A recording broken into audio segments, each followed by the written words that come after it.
In neighborhoods across Texas, a delivery truck pulling up to a home rarely raises concern. It signals something ordinary, a package, a brief exchange, a moment that blends into the rhythm of daily life. For years in the Houston area, Edward George McGregor was part of that routine. He worked as a delivery driver, moving through residential streets with the familiarity of someone who belonged there. But in 2006, investigators began linking him to a series of murders that had gone unsolved for years, and one cold case dating back to 1990 would ultimately define his fate. The conviction that sent McGregor to prison centers on the killing of Kim Wildman in Fort Bend County, Texas. In 1990, Wildman was attacked inside her home. One dramatic detail that later became significant in court proceedings was that she managed to call emergency services after being stabbed. During that call, she reportedly stated she did not know her attacker. This statement later became a cornerstone of the defense's argument. McGregor lived only a few doors down at the time, and defense attorneys argued that if he had committed the crime, Wildman may have recognized him. For years, the case remained unsolved. At the time of Wildman's murder in 1990, Edward George McGregor was 17 years old. That fact would later play a critical role in sentencing. Under the capital punishment statutes applicable at the time, individuals who were minors at the time of the offense were not eligible for the death penalty. Because McGregor was 17 when Wildman was killed, the state did not pursue capital punishment during his trial decades later. The case went cold until forensic science reopened it. In 2006, advances in DNA testing allowed investigators to re-examine biological evidence collected at the 1990 crime scene. Testing identified a genetic profile that matched Edward George McGregor. That DNA match became the foundation of the prosecution's case.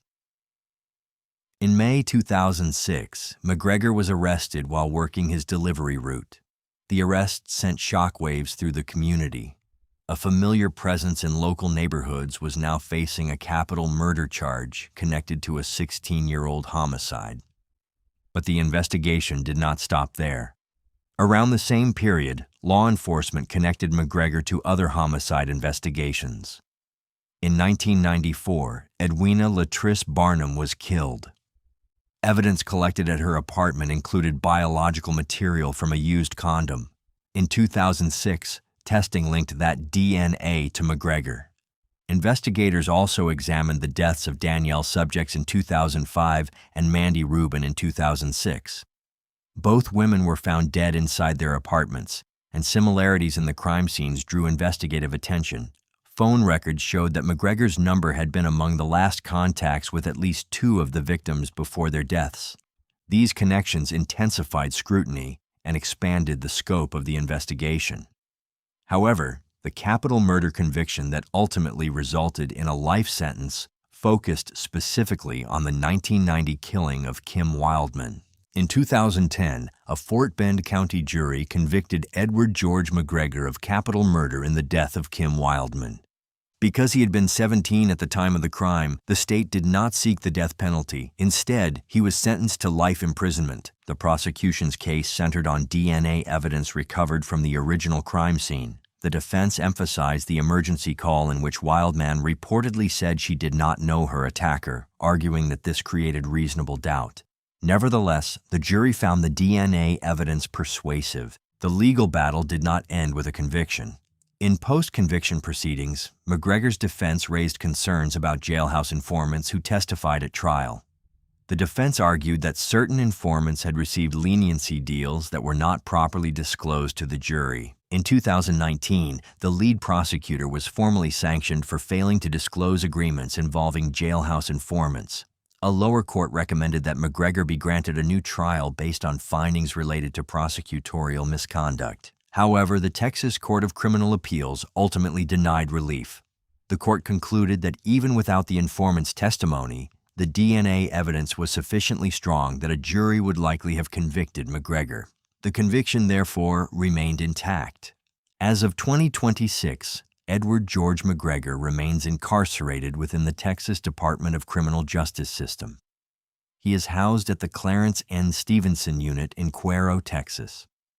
His conviction for the capital murder of Kim Wildman remains in effect following appellate review and post-conviction proceedings. If you enjoy watching true crime cases that are well-researched and pay respect to the victims, please support the channel by hitting the like and subscribe buttons. I'd really appreciate the support. Attention shifts to the second case. Jorge Dupre Lachazo was 21 years old when he entered a Boca Raton home on August 19, 2019, to deliver a washer and dryer. The appointment had been scheduled like thousands of others that take place every day across Florida.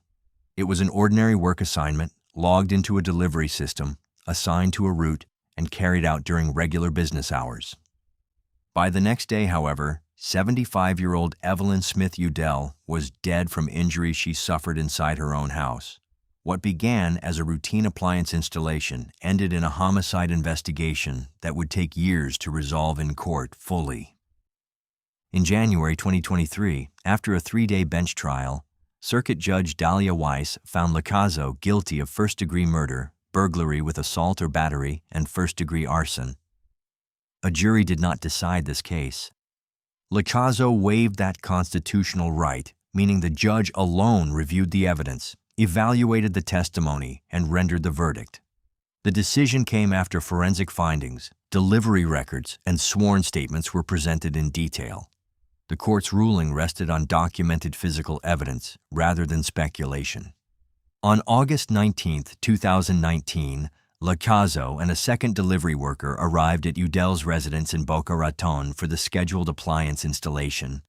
Both men were employed by a third-party contractor responsible for completing deliveries connected to a major retailer. According to testimony presented during trial, the installation began as expected. At some point while the work was underway, the second delivery worker stepped outside to make a phone call. While outside the home, he heard Udell screaming. He immediately dialed 911. That emergency call established an early timeline for investigators.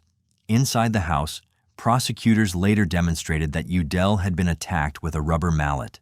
Lachazo's fingerprints were found on that mallet. Investigators also discovered evidence that a flammable liquid, identified during proceedings as acetone or paint thinner, had been poured within the residence and ignited.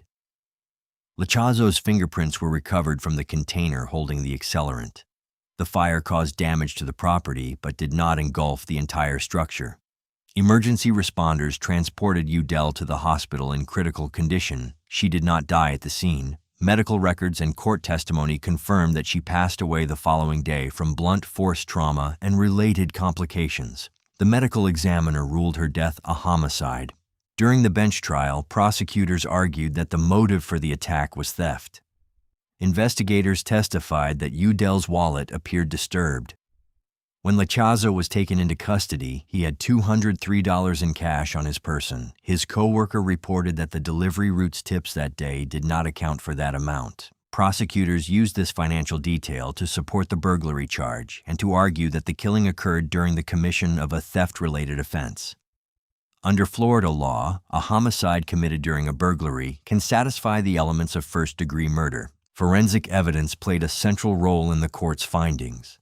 The prosecution highlighted fingerprints on the rubber mallet used in the assault, fingerprints on the accelerant container, delivery logs placing Lachazo inside the residence at the relevant time, the co-worker's 911 call, which helped establish the sequence of events. These pieces of evidence were presented together to show deliberate conduct rather than accident or impulse. The defense did not deny that Lachazo carried out the attack. Instead, attorneys focused on intent. They argued that the killing was not premeditated. Defense counsel suggested that Lachazo experienced a sudden lapse in judgment and referenced claims about voices, attempting to challenge the prosecution's argument that the act was planned or intentional in the legal sense required for first-degree murder. By challenging the element of premeditation, the defense sought to reduce the severity of the charge. Judge Weiss rejected that argument. After reviewing the forensic evidence, testimony, and the circumstances surrounding the assault and fire, she concluded that the prosecution had met its burden. The court determined that the actions demonstrated deliberate conduct consistent with premeditation and burglary. In January 2023, the judge formally found Lachazo guilty of first-degree murder, burglary with assault or battery, and first-degree arson. In April 2023, he was sentenced to life in prison for the murder conviction, along with additional years for the burglary and arson convictions. The death penalty was not imposed. By the time of sentencing, Lachazo was 24 years old. The criminal case ended with a life sentence, but the legal consequences did not stop there. Following the tragedy, the Udell family filed a wrongful death lawsuit against Best Buy and the third-party delivery contractors involved in the appliance installation. The civil complaint alleged failures in background screening and hiring practices. Unlike the criminal case, which focused on individual guilt, the civil lawsuit examines potential corporate responsibility and whether adequate vetting procedures were in place. And now, to the third case. On August 26, 2021, a pizza delivery in County Meath ended in a fatal shooting. The driver, Earl McKevitt, shot and killed 19-year-old Connor O'Brien during what should have been a routine exchange. In March 2023, McKevitt received a mandatory life sentence for murder. On the 15th of November 2024, while serving that sentence in Mountjoy Prison in Dublin, he was found unresponsive in his cell and later pronounced dead at the Mater Hospital. This is the verified timeline of events, from the delivery to the prison cell. Late on the evening of the 26th of August, 2021, Connor O'Brien was at his self-contained studio at the rear of a main house on the Trim Road in County Meath. He was 19 years old. He had ordered a takeaway pizza. Earl McKevitt, then 51, was working as a delivery driver. He arrived at the address during his shift. During the interaction, McKevitt produced a semi-automatic pistol and shot O'Brien once in the chest. Court proceedings later confirmed that the gunshot wound was fatal. There was no evidence presented that O'Brien had threatened him.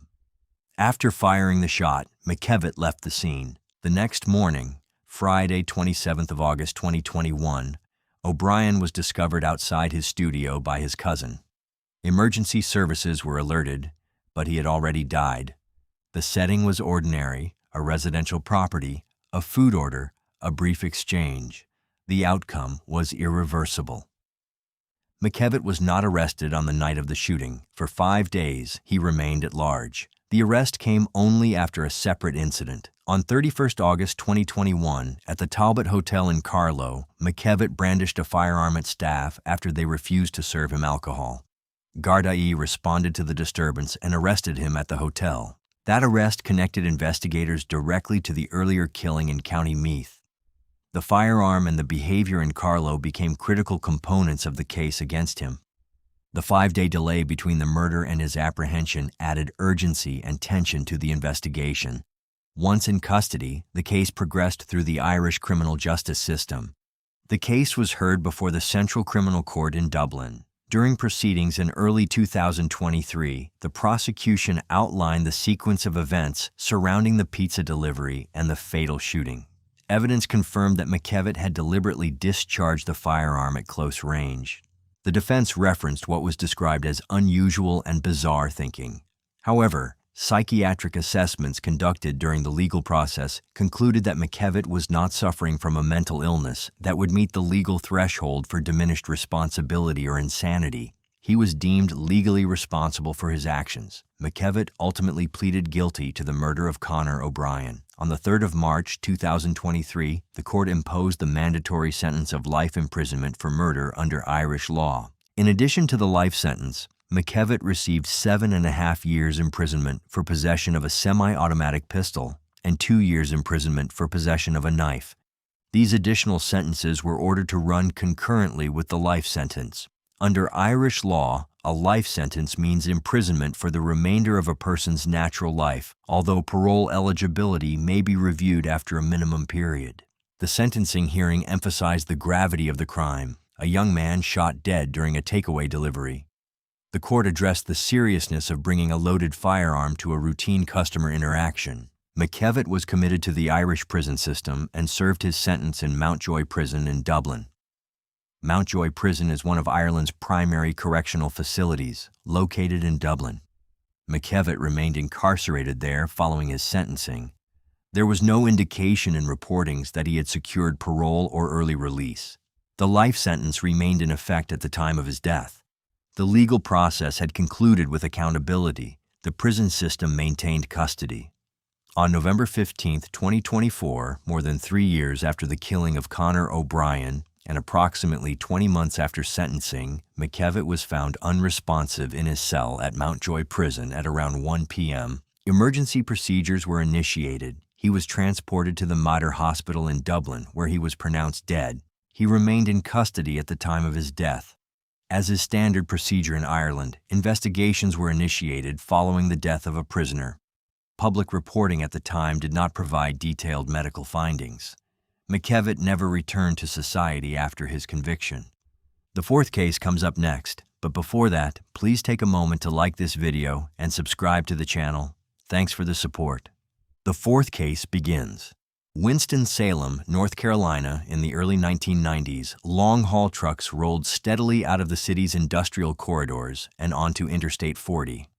Among them was a black Peterbilt tractor trailer with the words, "The Wild One," emblazoned across the cab.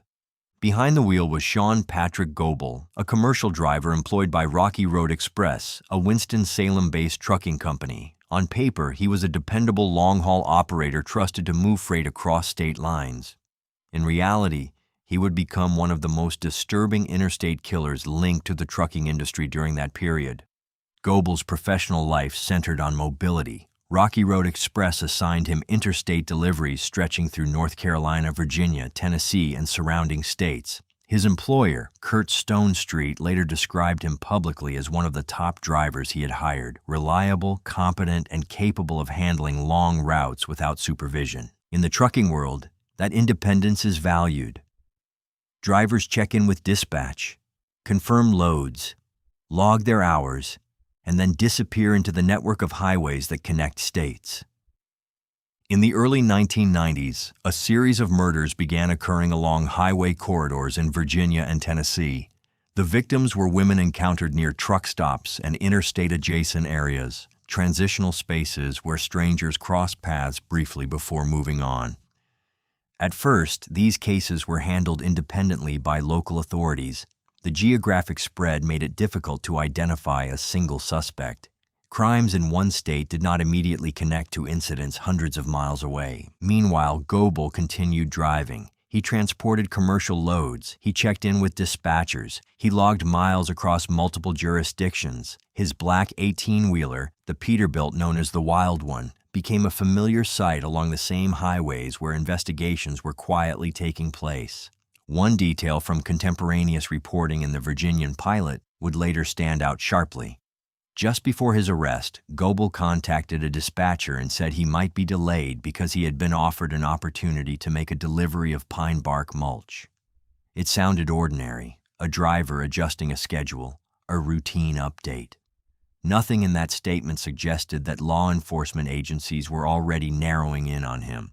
But by that point, detectives had begun comparing forensic evidence across state lines. Fingerprint analysis became a turning point. According to archival reporting, investigators were able to match prints connected to one of the murders to Goebel. Travel logs and employment records then placed him in relevant areas at critical times. What had once appeared to be unrelated homicides began aligning geographically with his documented routes. The investigation accelerated. Authorities in Virginia and Tennessee coordinated findings. Goebel's interstate mobility, once an advantage, became traceable. His movements were no longer abstract miles on a map. They were timestamps aligned with crime scenes. Eventually, Goebel admitted responsibility for multiple killings. 4 murders were formally confirmed and attributed to him. Investigators evaluated additional cases to determine possible connections. But 4 victims became the foundation of the prosecution. By 1995, the case reached legal resolution. Reporting from the Chicago Tribune documented that Goebel pleaded guilty to multiple murders and received consecutive life sentences. The guilty pleas avoided a prolonged trial and formally acknowledged his responsibility. The sentencing ensured he would spend the rest of his life incarcerated. Public fascination with the case focused heavily on contrast. The New York Times profile described Goebel as a physically imposing man, approximately 300 pounds, who had been regarded by some co-workers as soft-spoken and dependable. His employer at Rocky Road Express expressed shock at the allegations, having viewed him as one of his strongest hires. That disconnect between outward professional competence and hidden violence became a central theme in coverage. But beyond personality, the occupation itself was critical. The fifth case, more than $100,000 in debt, a failed attempt at cryptocurrency trading, an online image of wealth that did not match reality. Prosecutors told the jury that Andre Rebello had been telling his partner, influencer Gracie Piscopo, that he was earning huge sums through crypto investments. He spoke about profits. He spoke about success. He presented himself as someone who had figured out the market. In truth, financial records showed losses and mounting pressure. Bank statements and transaction histories did not reflect gains. They showed withdrawals, transfers, and increasing liabilities. His income as a grocery delivery driver in Perth, Western Australia, could not sustain the lifestyle he was projecting. The gap between what he claimed and what he earned continued to widen. Just days before his mother died, 3 life insurance policies were taken out in her name. Together, they were worth approximately $1.15 million. Andre Rebello was listed as the sole beneficiary. The policies were created online. They were processed quickly. They were active before her death. To the prosecution, the timing was not coincidence. It was preparation. On 25 May 2020, his mother, Colleen Rebello, was found dead in the shower of her home in Bicton. She was 58 years old. It was her youngest son, Fabian, who made the discovery. Emergency services were called. Paramedics attended.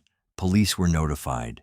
At first, there were no obvious signs of violence. There were no dramatic injuries. There was no broken furniture, no sign of forced entry. The death appeared sudden and unexplained. A middle-aged woman was found unresponsive in her own bathroom. But the timing of those insurance policies changed everything. In the days after Colleen's death, Andre Rebello began contacting insurance companies to initiate claims. He made inquiries. He submitted documents. He followed up. Staff reviewing the applications noticed irregularities. The policies had been created online in the week before her death. Supporting documents provided after her passing raised concerns about authenticity. Some information did not align. Those concerns were escalated internally and later reported to police. Investigators began examining the financial history. They reviewed the cryptocurrency accounts. They traced debts. They looked at the creation of the insurance policies. In November 2020, Andre Rebello was charged with murder. His case eventually went to trial in 2024 before the Supreme Court of Western Australia. The prosecution's argument was direct. Financial collapse created motive, and the life insurance policies represented preparation. They said the accused was under pressure. They said he had misrepresented his financial success. They said he stood to gain more than $1 million upon his mother's death. The court heard that Rebello's cryptocurrency trading had failed. Despite claims of major profits, he had accumulated debts exceeding $100,000. Credit obligations were outstanding. Financial strain was evident. The prosecution argued he'd been maintaining an illusion of financial success while privately facing severe instability. The 3 life insurance policies, created just days before his mother's death, were presented as evidence of planning rather than coincidence. Medical evidence became central to the case. The autopsy did not reveal clear external trauma. There were no obvious ligature marks. There were no deep wounds.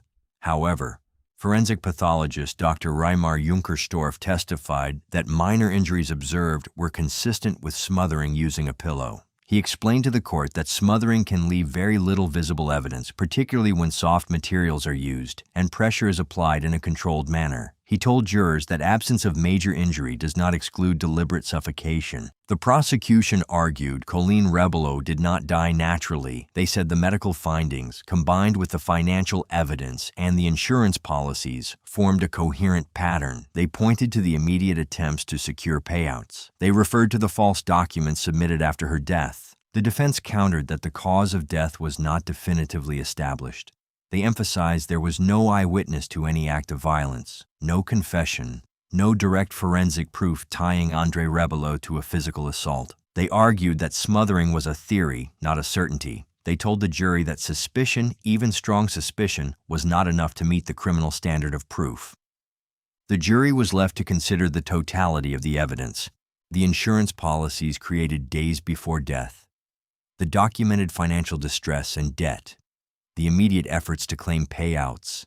The medical testimony regarding possible smothering. The court also heard about fraud offenses. Andre Rebello pleaded guilty to forging his mother's will, falsifying a coroner's report, and fabricating medical records in attempts to secure the insurance payouts. These actions occurred after her death. They were admitted in court. The prosecution argued this conduct demonstrated deliberate intent to obtain money and supported the allegation that the death itself was financially motivated. The defense maintained that while the forgery was criminal and serious, it did not prove murder. They urged jurors to separate dishonest conduct after death from proof of causing death. In December 2024, after considering weeks of evidence and submissions, the jury found Andre Rebello guilty of murder. In April 2025, he was sentenced to life imprisonment with a minimum non-parole period of 25 years. The sentencing judge described the crime as deliberate and financially motivated. The court concluded that the insurance policies were obtained in anticipation of her death and that the surrounding conduct established guilt beyond reasonable doubt. As of February 2026, the legal process is still unfolding. Rebello's legal team is actively pursuing an appeal. In early 2026, they were given a final deadline of February 16, 2026, to submit new forensic evidence supporting an alternative theory. The defense is exploring potential medical information from a close family member and advancing the argument that Colleen may have suffered a non-homicidal asphyxia event caused by natural factors rather than deliberate smothering. They argue that the medical evidence at trial did not eliminate other explanations. No appellate court has overturned the conviction. The appeal remains ongoing. The sixth case. The disguise came first. Delivery-style clothing, a cardboard box, a knock at the door. On January 26, 2024, in Coon Rapids, men dressed as delivery workers approached a family home in what prosecutors later described as a coordinated armed robbery. The uniform was not accidental. It was used to reduce suspicion and gain entry.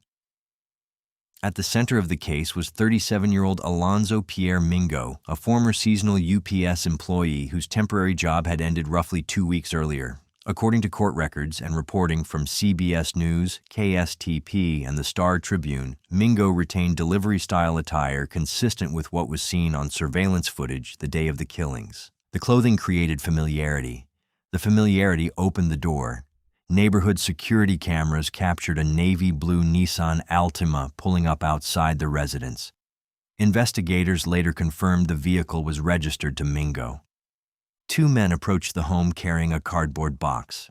Inside were 42-year-old Shannon Patricia Youngworth, her husband, 39-year-old Mario Alberto Trejo Estrada, and their 20-year-old son, Jorge Alexander Reyes Youngwirth. Also inside were two young children, both under the age of 5. When the door opened, the robbery began. According to the criminal complaint, the men entered armed.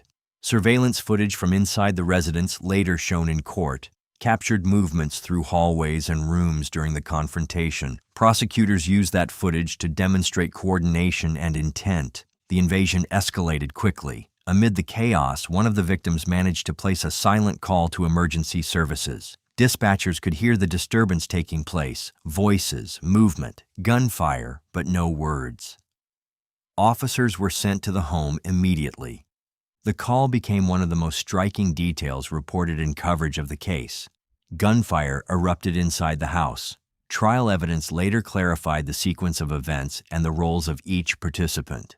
Alonzo Pierre Mingo was identified as the primary shooter for at least 2 victims, Shannon Youngworth and Jorge Reyes Youngworth. Prosecutors presented evidence showing he fired the fatal shots that killed them. Mario Alberto Trejo Estrada attempted to fight back. During that struggle, testimony established that Omari Shumpert fired the shots that killed him. By the time officers arrived, all 3 adults were dead. The 2 children, both under 5 years old, were present inside the home during the invasion but were physically unharmed. Prosecutors argued the robbery was financially motivated and tied to drug money. Court documents revealed that Mario Trejo Estrada was under investigation for narcotics trafficking at the time of his death. The state alleged the defendants targeted the residence, believing it contained cash or proceeds connected to suspected drug activity. The disguise, prosecutors stated, was strategic, meant to lower suspicion and gain entry without force at the threshold. Defense attorneys challenged elements of that theory, but jurors ultimately accepted the prosecution's case that the robbery was planned and that the resulting deaths were foreseeable consequences of the felony. Investigators moved quickly. The navy blue Nissan Altima seen on surveillance footage was traced back to Mingo. He was arrested later that same day. Authorities recovered delivery-style clothing consistent with what appeared in surveillance footage. Fingerprint evidence tied him to the cardboard box carried to the door. Brothers Omari Shumpert and Demetrius Shumpert were also charged for their roles in the coordinated robbery. Surveillance video from inside and outside the home, forensic evidence, and digital findings formed the core of the prosecution's case. The three defendants were convicted in separate proceedings. Alonzo Pierre Mingo was convicted in late August and early September 2025 following a jury trial in Anoka County. Demetrius Shumpert was convicted in November 2025. Omari Shumpert was convicted in December 2025. Although trial evidence clarified that Mingo fired fatal shots at two victims and Omari Shumpert fired the fatal shots at Mario Estrada, Minnesota's felony murder statute meant that all participants in the planned aggravated robbery were legally responsible for the deaths that occurred. Mingo was sentenced in September 2025 to life in prison without the possibility of parole. The Shumpert brothers were sentenced in January 2026. Demetrius Shumpert was sentenced on January 8, 2026. Omari Shumpert was sentenced on January 9, 2026. Each received a life sentence. By early 2026, all three men had been convicted and sentenced. The seventh case, fear of being reported. That is the motive prosecutors allege drove Tanner Horner's actions on November 30, 2022. According to the arrest affidavit summarized in multiple court filings and widely reported by state and national news outlets, Horner told investigators that after accidentally striking 7-year-old Athena Strand with his FedEx delivery truck, he panicked. He allegedly stated that he feared she would tell her father about the accident. What began, according to his own statement in the affidavit, as an unintended collision escalated into something far more serious. An intentional act that prosecutors say was meant to silence a witness and prevent the consequences of that collision. Athena Strand was 7 years old when she disappeared from her father's home in Paradise, Texas. Paradise is a rural community in Wise County, northwest of Fort Worth. Open land stretching beyond sightlines, long gravel driveways leading up to houses set far back from the road, and properties separated by acreage rather than sidewalks or fences. It is the kind of place where delivery trucks travel narrow roads between scattered homes, where routine visits from carriers are part of daily life. On the afternoon of November 30, 2022, Athena was at her father's residence. At some point that day, she was reported missing. The Wise County Sheriff's Office responded quickly. Deputies began canvassing the area. Neighbors were contacted. Search efforts expanded rapidly as concern grew. Later that day, an Amber Alert was issued across Texas, signaling that authorities believed the child faced a serious and immediate threat. Investigators immediately began reconstructing the timeline of events surrounding the home. They reviewed delivery logs, vehicle movements, and witness accounts. It was during that reconstruction that they confirmed a FedEx delivery had been made at the property that afternoon. The driver assigned to that route was 31-year-old Tanner Horner.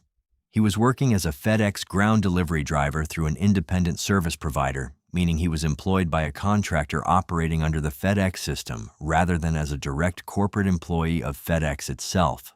That employment distinction later became part of public discussion, but at the center of the criminal investigation was the sequence of events described in the arrest affidavit. According to that affidavit, Horner told investigators he accidentally struck Athena while backing up his delivery truck near the property. The document states that after realizing he had hit a child, he did not call emergency services. Instead, authorities allege he placed Athena inside his truck and drove away from the scene. The affidavit further states that Horner later confessed to strangling Athena because he feared she would report the accident to her father. That alleged statement, fear of exposure, fear of being reported, formed the basis of the prosecution's theory regarding motive. It is also the foundation of the capital murder charge filed against him. On December 2, 2022, 2 days after Athena was reported missing, law enforcement located her body in a rural area approximately 6 miles from her home. That same day, Horner was arrested by authorities. He was formally charged with capital murder and aggravated kidnapping. Under Texas law, a murder committed during the course of another felony, including kidnapping, can elevate the offense to capital murder. Prosecutors later announced their intent to seek the death penalty if Horner is convicted of the charges. The decision to pursue capital punishment places the case within the most serious category of criminal prosecution in the state. Horner has pleaded not guilty to the charges. The case then entered a lengthy pretrial phase that extended through 2023, 2024, and 2025. Capital cases involve extensive procedural steps. Attorneys for both sides file motions regarding evidence, admissibility, and constitutional considerations. Courts review interrogation methods, forensic findings, and venue concerns. Due to the high level of media coverage in Wise County and surrounding communities, the court granted a change of venue. The trial was moved to Tarrant County in an effort to address concerns about jury impartiality and pretrial publicity. As of early 2026, jury selection began in late January. The trial itself is scheduled to proceed beginning April 7, 2026. That date marks more than 3 years after the initial arrest, a timeline that reflects the complexity and gravity of capital litigation. In recent hearings in early 2026, defense attorneys introduced an additional argument regarding sentencing eligibility. They asserted that Horner's autism diagnosis should make him ineligible for the death penalty. The defense contends that his neurological condition may affect culpability under constitutional standards that limit the application of capital punishment in certain circumstances. Prosecutors have opposed that argument, maintaining their intent to seek the death penalty if a conviction is secured. The court has not yet issued a final determination on whether the diagnosis will affect potential sentencing eligibility. Throughout this process, it is critical to note that until a verdict is rendered in court, Horner remains legally presumed innocent under the law. The allegations described in the arrest affidavit will ultimately be tested before a jury, which will weigh evidence, testimony, and legal arguments presented by both sides. Up next, the 8th case. Bruce Mendenhall was a long-haul truck driver from Illinois. For years, he worked in commercial freight, operating a tractor-trailer across state lines and making regular stops at major interstate truck plazas.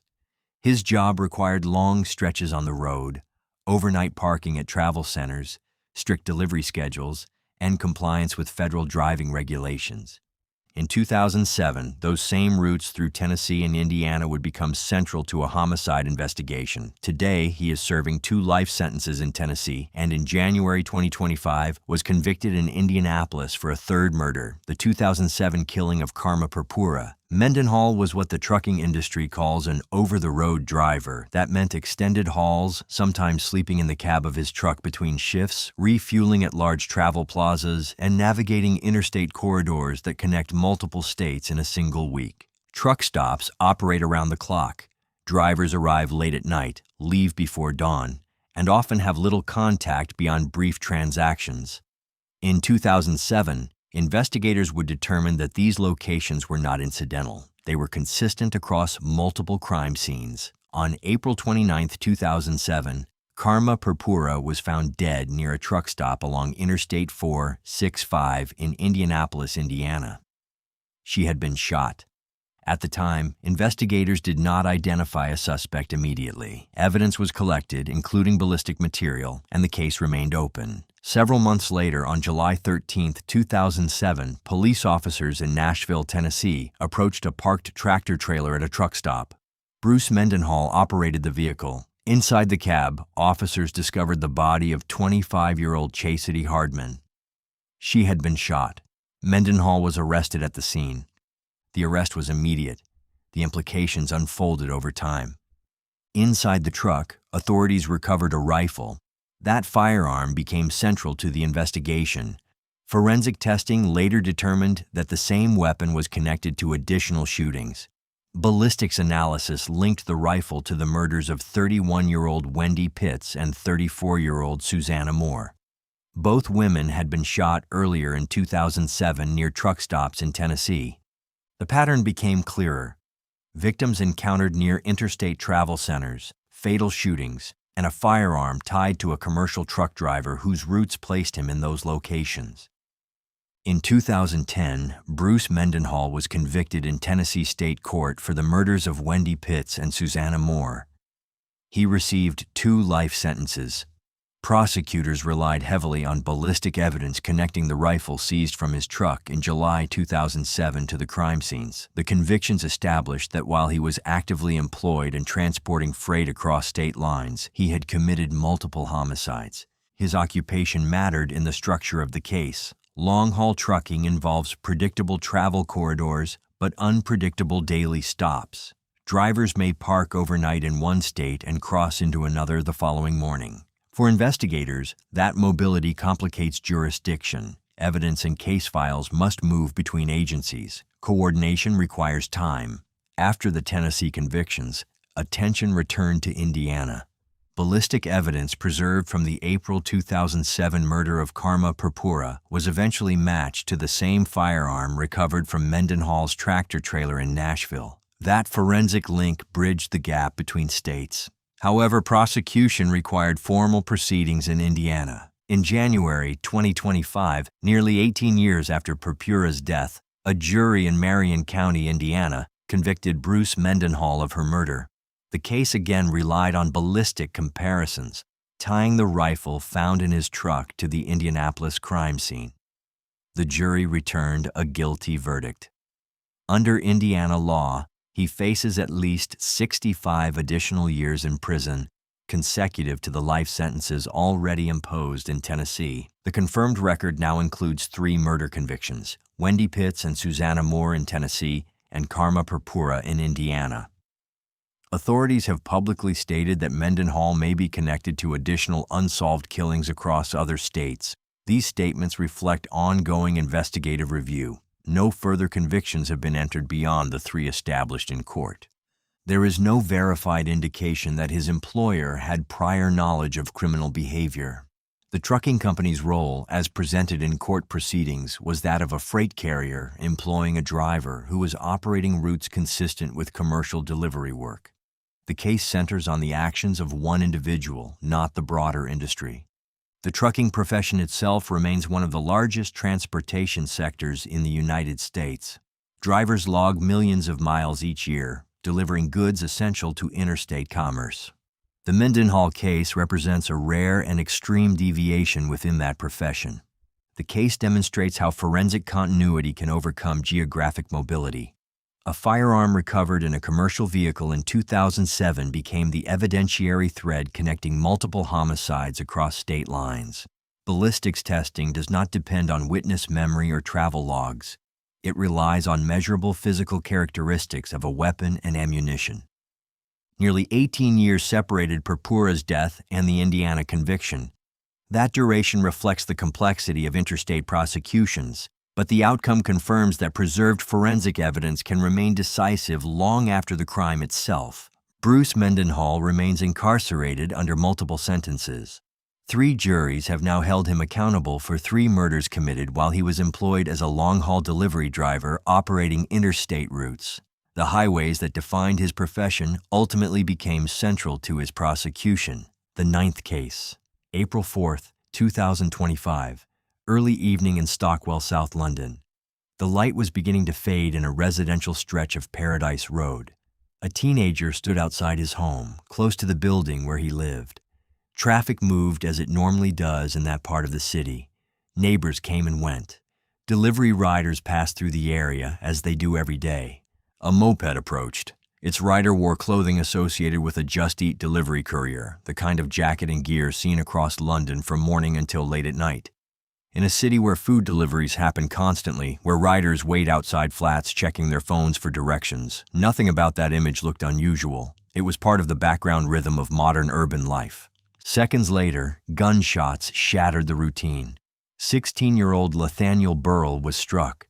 Court evidence later confirmed that the gunman fired at least twice using a converted pistol, a firearm altered from its original form. After the second shot, the unstable weapon malfunctioned and partially disintegrated. Pieces of metal broke apart and scattered across the street.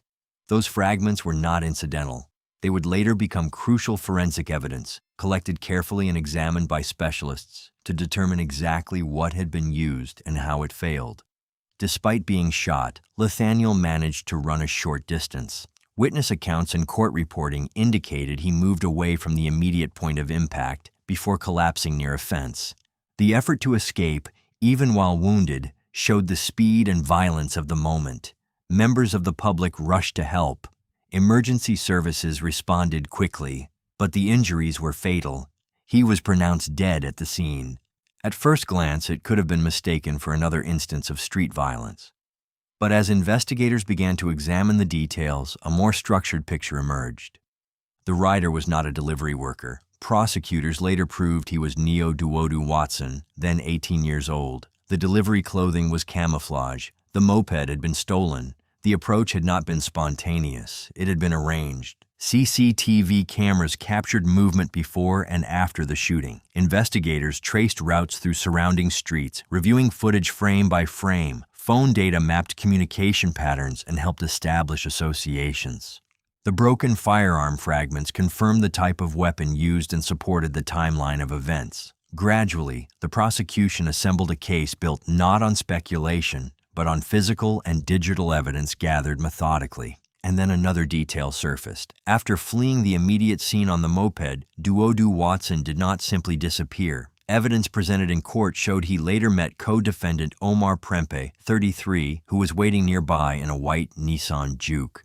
According to the Crown Prosecution Service, that vehicle had been equipped with a hidden compartment intended to conceal the gun.